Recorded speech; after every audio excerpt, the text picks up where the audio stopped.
Look at how pretty it came out.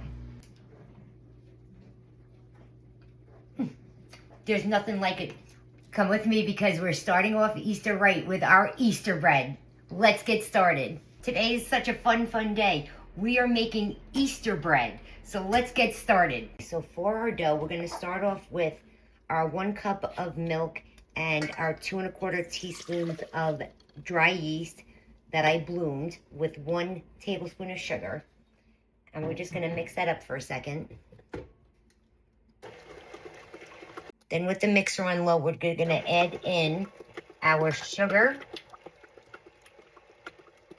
3/4 of a cup of sugar, 1/4 teaspoon of salt, our 1 stick of melted butter that we cooled, about a tablespoon of vanilla extract. And now that that's all combined, we're gonna add in 4 eggs.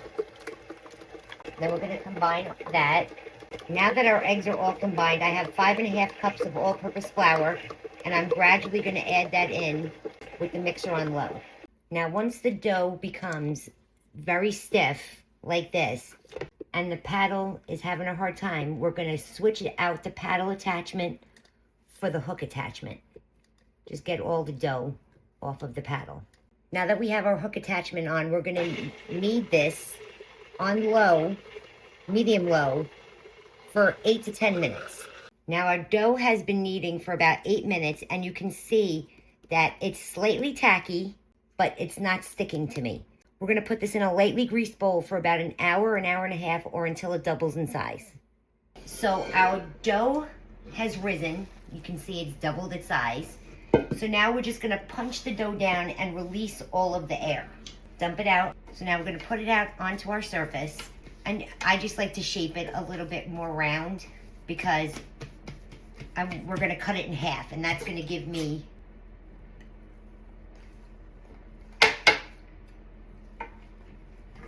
so we're gonna take 1/2 and put it aside for now. And then I just like to shape it again just because I want to get equal amounts. And we're gonna cut this piece into 3. That looks about even. Put the 2 pieces to the side. We're gonna work with 1 piece at a time. And basically you just wanna take each piece and roll it out into a rope about 14 to 16 inches long.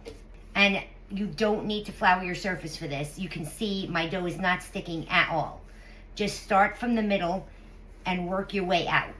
And that's how you get a uniform rope. Next piece, the second piece, and now the third piece. The most important thing here is that you want the ropes to be all of the same size, and you'll see why in a second. So now all of our ropes are done. So you want to line them up next to each other, and that way you'll be able to measure, and then you can stretch it a little bit so they're all even, right? So we're going to start by putting the first rope on top of the second rope, and then the third rope on top of that. And we're just gonna pinch it together. That's gonna be our starting point. And basically, we're just gonna make a braid. So I like to move this guy over, move this guy over now, and then literally go over and over. And you're gonna braid it all the way down, okay? Now when you get to the end, you're gonna do what you did the first time. You're just gonna pinch the ends together, and that keeps your braid together. Now, you could leave it like this and make it a loaf, or you could make it traditional and just bring both ends together, put them on top of each other, and pinch them together.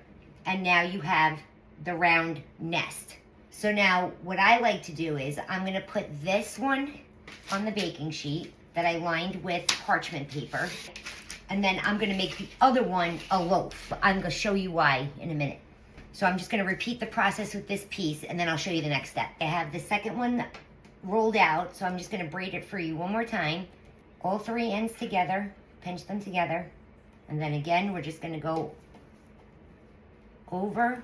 Basically, you're just using the middle rope, and when you get to the end, you just pinch them together.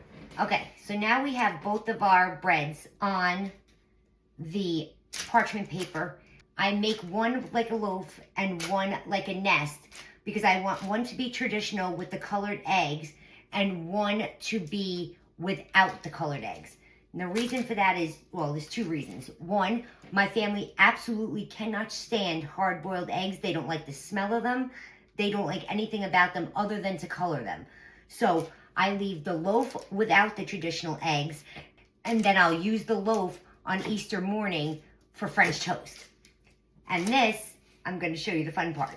I have 3 colored eggs, and I'm going to nestle them in to the bread. I just like to separate the braid where I'm going to put it. Just nestle it in there.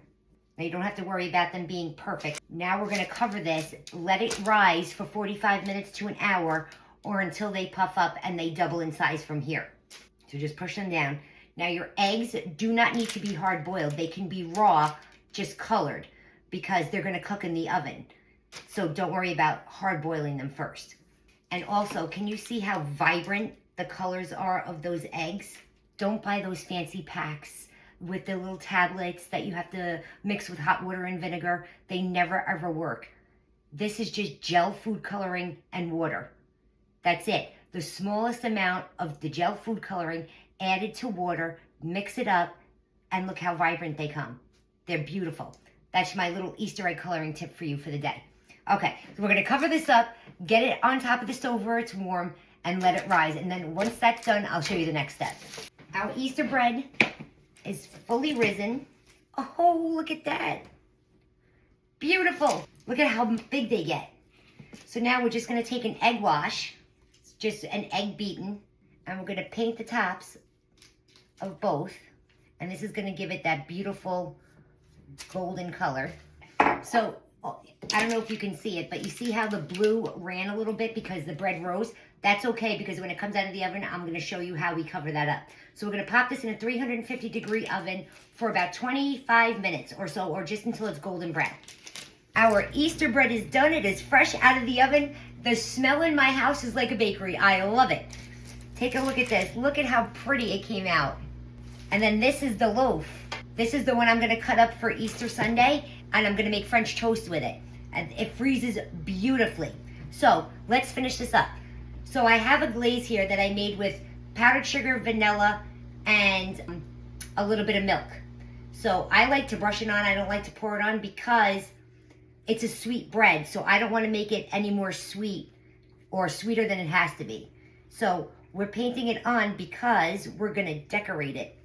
And it's just going to make this nice translucent glaze on top. And it's going to hold our sprinkles. And now we have these nonpareil sprinkles, the kind, the little rainbow. Now you could be extra, extra fancy if you want and use Easter colored sprinkles. But this is the traditional sprinkles that are on Easter bread. And there you have it. Look at that beauty.